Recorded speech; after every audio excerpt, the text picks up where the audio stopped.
तो लॉकडाउन का सिस्टम चल रहा है। तो गाइज मेरा यही कहना है कि घर में रहें, सुरक्षित रहें और लॉकडाउन का पालन करें और अपने सब्जेक्ट की तैयारी तो करना बिल्कुल ना भूलें। तो गाइज आज हम पढ़ेंगे नियंत्रण टोरक के बारे में। नियंत्रण टोरक की अगर बात की जाए तो विक्षेपक टोरक विक्षेपक टोरक विक्षेपक टोरक गाइस ये तो दिखाई नहीं दिया ना। विक्षेपक टोरक नियंत्रण टोरक की अगर बात करें तो आ गया यहाँ पे। चलो मैं पीछे से नोट करवा देता हूँ आपको, थोड़ा पीछे से यहाँ पे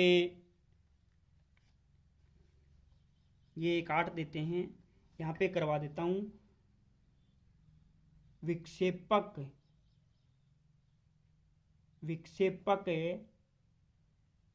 टोरक विक्षेपक टोरक के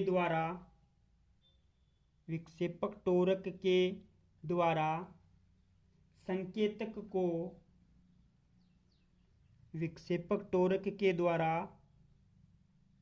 संकेतक को गति करने पर संकेतक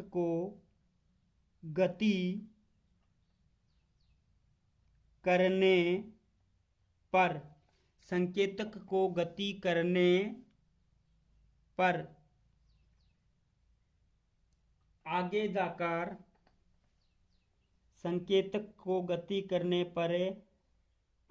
जाकर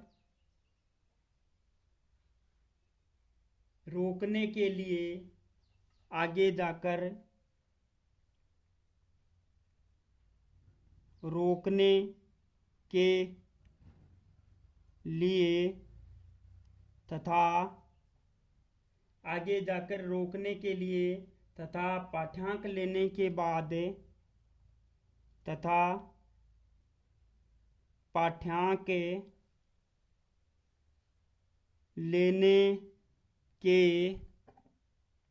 तथा पाठ्यांक लेने के बाद वापिस शून्य पर पाठ्यांक लेने के बाद और वापिस शून्य पर लाने के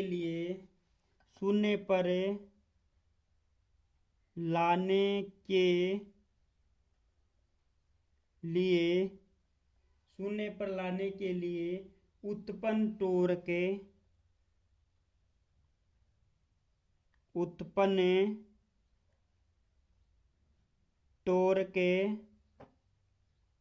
नियंत्रण टोरक कहलाता है। उत्पन्न टोरक नियंत्रण टोरक कहलाता है। उत्पन्न टोरक नियंत्रण टोरक कहलाता है। गाइज ये बात मैं इसलिए बताना चाहता हूं कि जैसे ही कोई यंत्र का संकेतक होता है, अगर उस संकेतक में विक्षेपक के द्वारा क्या होगा, विक्षेपक टोरक यानी उसमें कोई क्रिया प्रतिक्रिया होगी तो वो संकेतक क्या है, घूम जाएगा। लेकिन अगर वो घूमता ही रहेगा आगे तक या कंपन करने लग जाएगा तो जो धक्का देने का काम तो विक्षेपक टोरक ने कर दिया, लेकिन रोकने का काम भी होना चाहिए। तो उसके अंदर जो पॉइंटर आगे जाके रुक जाता है, कंट्रोल हो जाता है, नियंत्रण हो जाता है, वो एक टोरक होता है जिसको बोलते हैं नियंत्रण टोरक। तो और पाठ्यांक लेने के बाद जब नियंत्रण टोरक अपना काम करना बंद कर देता है तब क्या करता है, वो शून्य पर वापिस आ जाता है पॉइंटर। तो उत्पन्न टोरक आगे जाकर उस संकेतक को आगे जाकर रोकने का काम और पाठ्यांक लेने के बाद वापिस शून्य पर लाने का काम जो टोरक करता है उसको बोलते हैं नियंत्रण टोरक। और नियंत्रण टोरक कौन से होते हैं वो भी मैं आगे आपको बताऊंगा। तो नियंत्रण टोरक यंत्र के संकेतक, आगे थोड़ा इसमें वो लिखा देता हूं, नियंत्रण टोरक यंत्र के संकेतक की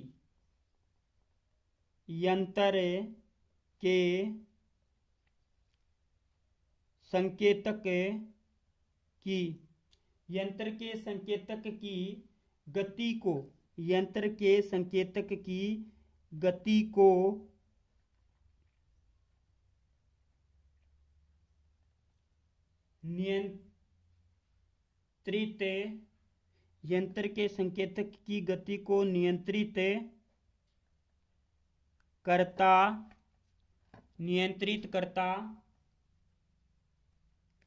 है, जिससे कि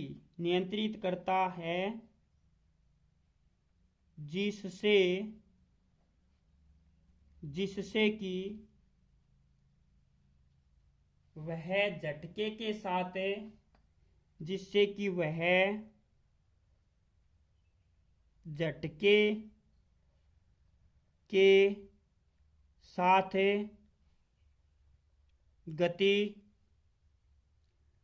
के साथ गति न करे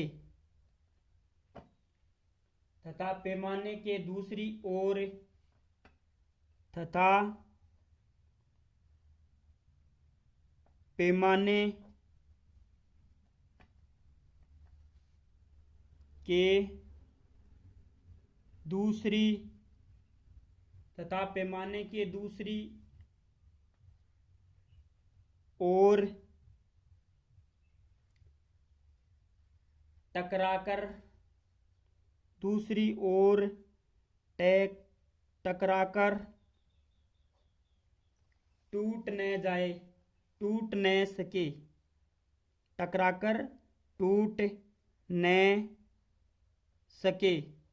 टकराकर टूट न सके।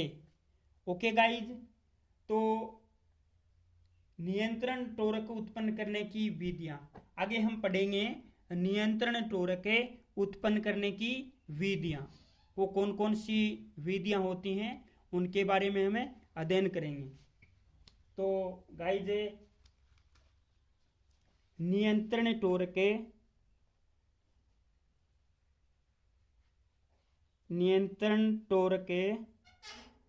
उत्पन्न करने की विधियां, अगर इसकी बात करें तो ये गाइज दो प्रकार की विधियां होती हैं। मैं दोनों के नाम लिख देता हूं और उसके बाद में मैं आपको बेसिक से करवाऊंगा कि वो कौन सी होती हैं नियंत्रण टोरक उत्पन्न करने की विधियां। अगर विधियों की बात करें तो नंबर 1 है स्प्रिंग नियंत्रण प्रणाली। स्प्रिंग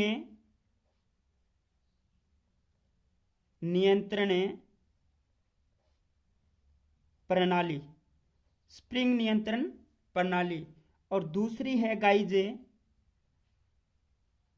गुरुत्व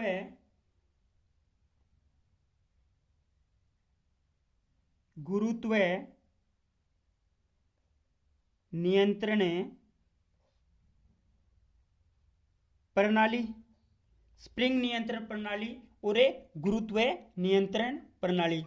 तो अगर आपको कोई विधि का नाम भी पूछ लिया जाए कि भैया नियंत्रण टोरक या कंट्रोलिंग टोरक की कोई दो विधियों के नाम बताइए, तो आप बता सकते हो स्प्रिंग नियंत्रण प्रणाली और एक गुरुत्व नियंत्रण प्रणाली। ये दो विधियां हैं और इन दोनों विधियों के बारे में हमें बेसिक से पढ़ेंगे, क्योंकि गाइज आगे भी हम ammeter, volt meter, watt meter, power factor meter, energy meter, cos phi meter, जितने भी मीटर्स पढ़ते हैं उनमें इस प्रकार का सिस्टम लागू होता है। उसमें विक्षेपक टोरक विद्यमान होता है, अवमंदन टोरक विद्यमान होता है और कंट्रोलिंग टोरक विद्यमान होता है। तो गाइज हम यहाँ पे पढ़ते हैं स्प्रिंग नियंत्रण प्रणाली। ये क्या होती है? ये क्या होती है? स्प्रिंग नियंत्रण प्रणाली। स्प्रिंग नियंत्रण प्रणाली, अगर इसकी बात करें स्प्रिंग नियंत्रण प्रणाली की, तो हमें यहाँ पे पॉइंट टू पॉइंट पढ़ेंगे। इस प्रणाली के गुण पढ़ेंगे और अवगुण पढ़ेंगे। तो यहाँ पे हम पहला पॉइंट पढ़ते हैं स्प्रिंग नियंत्रण प्रणाली में। पहला पॉइंट, स्प्रिंग नियंत्रण प्रणाली में स्प्रिंग नियंत्रण प्रणाली में संकेतक के धुरे। स्प्रिंग नियंत्रण प्रणाली में संकेतक, स्प्रिंग नियंत्रण प्रणाली में संकेतक के धुरे के साथ दो बाल कमानियां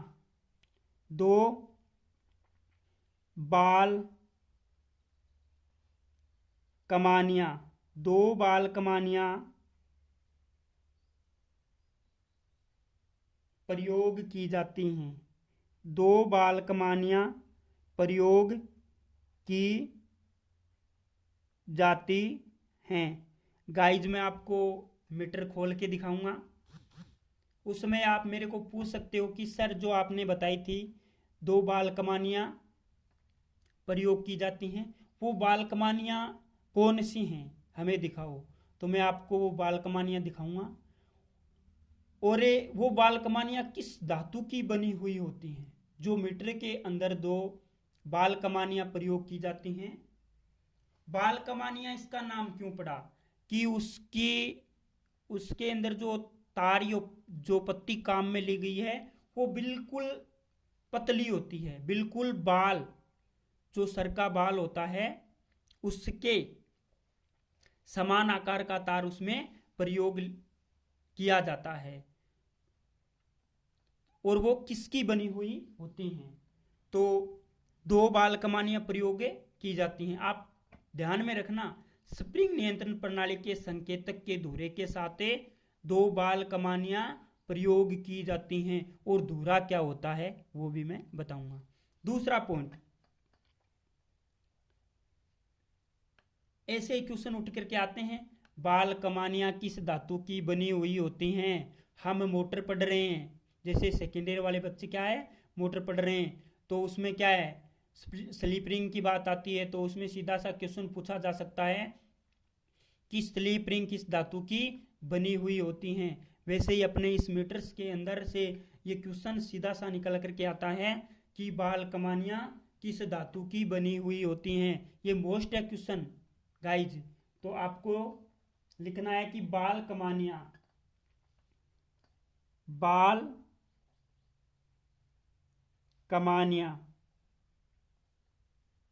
कमानियां फोस्फोर या फोस्फर, बाल कमानियां फोस्फोर ब्रोंज मिश्र धातु, फोस्फोर ब्रोंज मिश्र धातु की बनी होती हैं। मिश्र धातु की बनी होती हैं। ओके गाइज, तीसरा पॉइंट, फोस्फोर ब्रोंज एक अनुचुंबकीय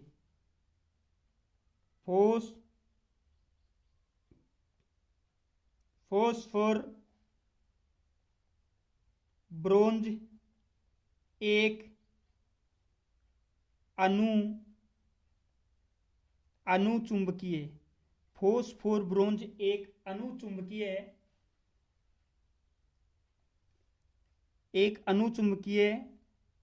तन्य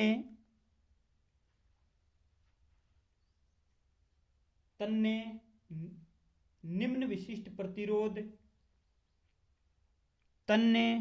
निम्न विशिष्ट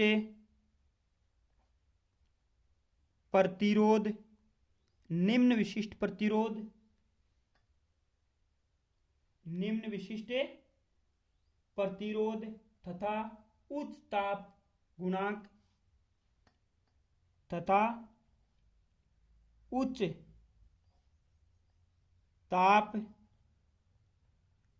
गुणांक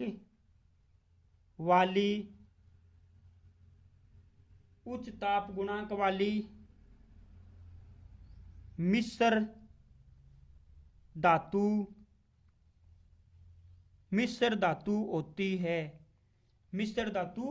होती है। ओके गाइज, इस प्रकार की थ्योरी में से ही क्वेश्चन निकल करके आते हैं। मैं आपको बार बार कहता हूं कि आप अपने सब्जेक्ट की तैयारी करते रहें। अगर आपको थ्योरी आती है तो आप प्रैक्टिकल बहुत अच्छे कर सकते हो, और आपने अगर प्रैक्टिकल अच्छे कर लिए तो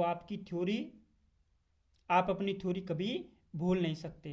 तो कॉमन सेंस की बात है कि आप स्टडी करते रहें। तो गाइज हम आगे पढ़ते हैं इसके गुण, इससे प्रणाली या इस विधि के गुण, और उसके बाद में पढ़ेंगे हम इसके अवगुण। इसके गुण पढ़ते हैं। अगर इसके गुण की बात की जाए तो नंबर 1, स्प्रिंग नियंत्रण प्रणाली में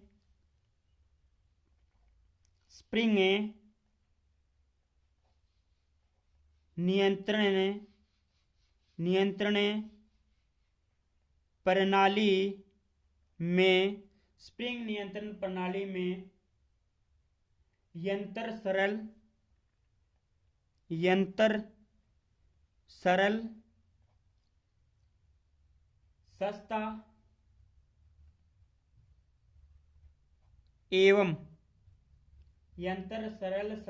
एवं वजन में, किसमें? वजन यानी भार में, वजन में हल्का होता है।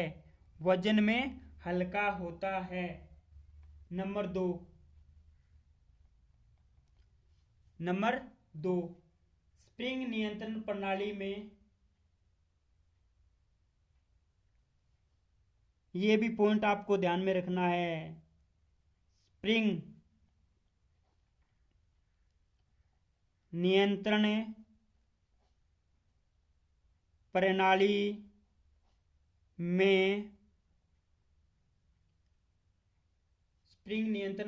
में पैमाना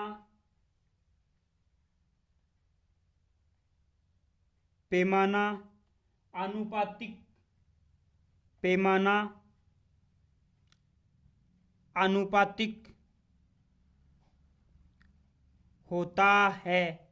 पैमाना अनुपातिक होता है, इसका मतलब ये है गाइज कि उसके अंदर जो मान अंकित किया हुआ है उसके बीच में सेम अंतर होता है। जैसे घड़ी का पैमाना अनुपातिक होता है, यानी पहले 12, फिर 1, फिर 2, यानी बीच में 5-5 मिनट का ही अंतर रहता है, यानी समान अंतर रहता है।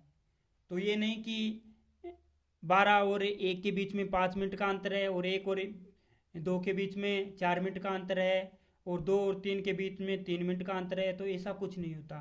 पैमाना क्या होता है? अनुपातिक होता है। तो आप समझ गए होंगे। अगर किसी को दिक्कत हो या समझ में नहीं आया हो तो स्टूडेंट, मैं आपके लिए हर समय तैयार हूँ। आप मेरे से ये लिखित में नोट्स ले जा सकते हो। अगर कोई बच्चा ये कहे कि मुझे सर मैंने वीडियो समझने की कोशिश की लेकिन मुझे समझ में नहीं आया, तो गाइज आप अपना टाइम निकाल करके आएँ, और मेरे से कोई चीज़ पूछनी हो तो कमेंट करके पूछ सकते हो, और आपको ये नोट्स प्रोवाइड करवा दूंगा, तो आप नोट्स ले जा सकते हो। बिल्कुल नो शुल्क, फ्री में नोट्स उपलब्ध हैं, ये आपके लिए तैयार हो रहे हैं। तो गाइज मेरा बस यही कहना है कि आप लॉकडाउन में पढ़ाई करते रहें। ओके, तो हम इसका तीसरा पॉइंट पढ़ते हैं। तीसरा पॉइंट, स्प्रिंग नियंत्रण प्रणाली में, स्प्रिंग नियंत्रण प्रणाली में ऊर्जा, ये तो बहुत महत्वपूर्ण है, ऊर्जा की हानि, ऊर्जा की हानि कम होती है। स्प्रिंग नियंत्रण प्रणाली में ऊर्जा की हानि कम होती है। ये इसके 3 गुण हो गए, यानी ये यंत्र सरल, सस्ता और वजन में हल्का होता है। इसका पैमाना अनुपातिक होता है, और अनुपातिक होने से फायदा ये है कि इसका मान पढ़ने में, इसका मान आसानी से पढ़ा जा सकता है, और कोई भी इसका अंकन कर सकता है। कोई भी व्यक्ति इसका मान पढ़ सकता है और समझ सकता है। और स्प्रिंग नियंत्रण प्रणाली में ऊर्जा की हानि भी कम होती है। तो ये इसके 3 गुण हो गए। हम इसके पढ़ेंगे अवगुण। 3 हमने गुण पढ़े हैं, तो 3 ही इसके अवगुण पढ़ेंगे कि इसके अवगुण क्या क्या हैं। तो दूसरा अगला पॉइंट रहेगा अवगुण, अवगुण, और वो भी किसके अवगुण पढ़ेंगे हम, स्प्रिंग नियंत्रण प्रणाली के अवगुण पढ़ेंगे। तो नंबर 1, यह प्रणाली, यह प्रणाली, यह प्रणाली नाजुक होती है। यह प्रणाली नाजुक होती है। ये नाजुक किस वजह से है कि गाइस जी इसके अंदर 2 बाल कमानियाँ मैंने बताई, बाल के समान आकार की 2 बाल कमानियाँ इसमें प्रयोग की जाती हैं। तो यह प्रणाली नाजुक होती है। यह प्रणाली नाजुक होती है। नंबर 2, यह प्रणाली तापमान परिवर्तन से, यह प्रणाली तापमान परिवर्तन, यह प्रणाली तापमान परिवर्तन से प्रभावित होती है। यह प्रणाली तापमान परिवर्तन से प्रभावित होती है। और नंबर 3, यह प्रणाली उच्च धारा, यह प्रणाली उच्च धारा, यह प्रणाली उच्च धारा एवं उच्च विभव, यानी वोल्टेज, उच्च विभव का मापन, उच्च विभव का मापन नहीं कर सकता है। उच्च विभव का मापन नहीं कर सकता है या सकती है। यह प्रणाली उच्च धारा एवं उच्च विभव का मापन नहीं कर सकती है। आपको पता है कि अधिक करंट फ्लो होगी, उच्च धारा प्रवाहित होगी, तो क्या होगा, उच्च धारा प्रवाहित होगी तो क्या होगा, अधिक धारा प्रवाहित होने से क्या होगा, अधिक धारा प्रवाहित होने से, अधिक धारा प्रवाहित होने से क्या होगा कि तापमान का मान बढ़ जाएगा। और तापमान का मान बढ़ जाएगा गाइस जी, तो आपको पता है कि अगर तापमान का मान बढ़ जाता है, तापमान का मान बढ़ जाता है तो ये प्रणाली क्या है, तापमान परिवर्तन से प्रभावित होती है, जिससे क्या है, ये सुस्पष्ट और वो सही मान को प्रदर्शित नहीं कर पाएगी। तो गाइज हम आगे पढ़ते हैं गुरुत्व नियंत्रण प्रणाली। दूसरा बी नंबर पॉइंट रहेगा हमारा गुरुत्व नियंत्रण प्रणाली। गुरुत्व नियंत्रण प्रणाली। तभी तो आपको इसके बीच में तुलना समझ में आएगी, अंतर समझ में आएगा कि स्प्रिंग नियंत्रण प्रणाली और गुरुत्व नियंत्रण प्रणाली में अंतर क्या होता है। तो हम गुरुत्व नियंत्रण प्रणाली की बात करें तो गुरुत्व नियंत्रण प्रणाली, गुरुत्व नियंत्रण प्रणाली में संकेतक के धुरे के साथ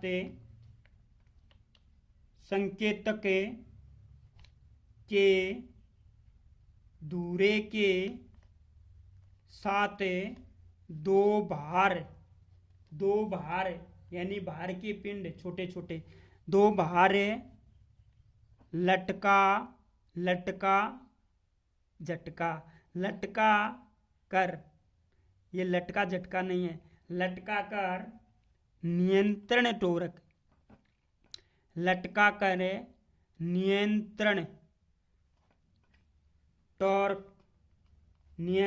टॉर्क उत्पन्न किया जाता है। नियंत्रण टॉर्क उत्पन्न किया जाता है। ये नियंत्रण प्रणाली की तो हैं विधियां। नियंत्रण टॉर्क उत्पन्न किया जाता है। हम पढ़ेंगे इसके गुण। क्या पढ़ेंगे? इसके गुण। और गुण में पहला पॉइंट होगा इस प्रणाली के द्वारा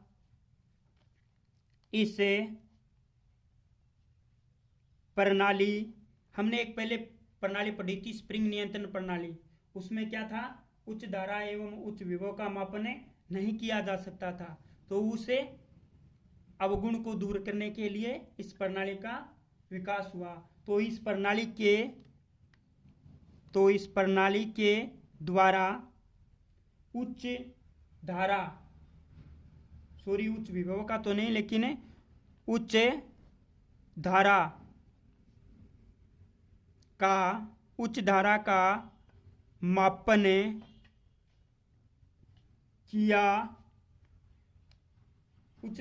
मापन किया जा सकता है। ये इसका क्या एक गुण है। इस प्रणाली के द्वारा उच्च धारा का मापन किया जा सकता है। दूसरा पॉइंट पढ़ेंगे यहाँ पे गाइज। दूसरा पॉइंट है यह प्रणाली तापमान परिवर्तन से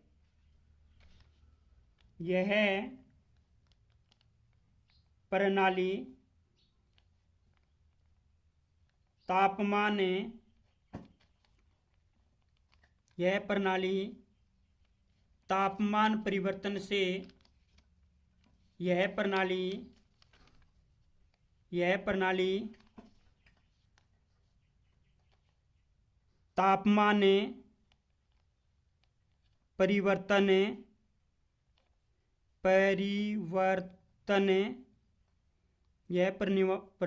तापमान परिवर्तन यह प्रणाली तापमान परिवर्तन से अप्रभावित रहती है। यानी इस प्रणाली के ऊपर तापमान का कोई प्रभाव नहीं पड़ता है। हम इसके पढ़ेंगे गाइजे अवगुण। क्या पढ़ेंगे इसके? अवगुण में हम पहला पॉइंट पढ़ेंगे इस प्रणाली में यंत्र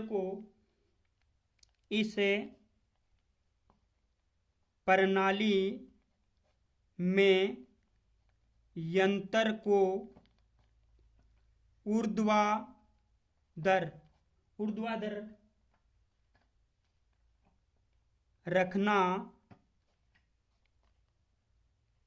पड़ता है। यानी हर के से ही नहीं रख सकते, उसको ऊर्ध्वाधर यानी सीधा रखना पड़ता है। दूसरा इसका अवगुण, इस प्रणाली में यंत्र इस प्रणाली में यंत्र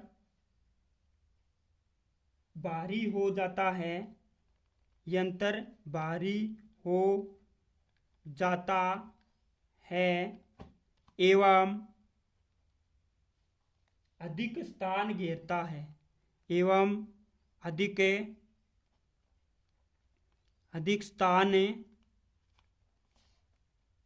स्थान घेरता है, अधिक स्थान घेरता है। और तीसरा और लास्ट पॉइंट, अधिक स्थान घेरता है। तीसरा, इस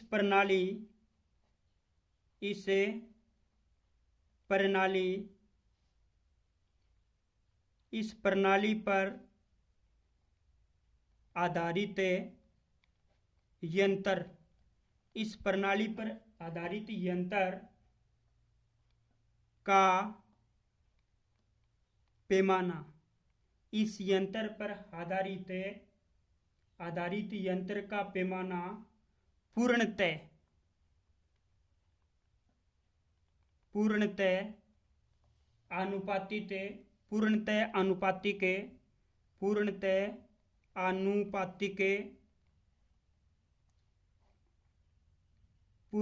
अनुपातिक नहीं होता है। यानी इस प्रणाली का पैमाना है वो पूर्णतः अनुपातिक नहीं होता है। अगर नहीं होता तो इस प्रकार के पैमाने से हर कोई व्यक्ति मान नहीं पढ़ सकता। जो व्यक्ति परिपूर्ण होता है यंत्रों में, वो ही मान पढ़ करके और मान बता सकता है। तो ये इसका अवगुण हो गया, इसके 3 अवगुण हो गए। इस प्रणाली के यंत्र में यंत्र को ऊर्ध्वाधर रखना पड़ता है, इस प्रणाली के यंत्र में भार होता है एवं अधिक स्थान घेरता है। और तीसरा, इस प्रणाली पर आधारित यंत्र का पैमाना पूर्णतः अनुपातिक नहीं होता। तो आपको ध्यान में रखना है गाइज। आज के लिए इतना ही। Thanks guys. यूं ही बने रहे हमारे इस YouTube चैनल के साथ और इसी के साथ स्वस्थ रहें, सुरक्षित रहें, घर में रहें, सुरक्षित रहें, लॉकडाउन का पालन करें। इसी के साथ आपका अपना वीरू। थैंक्स।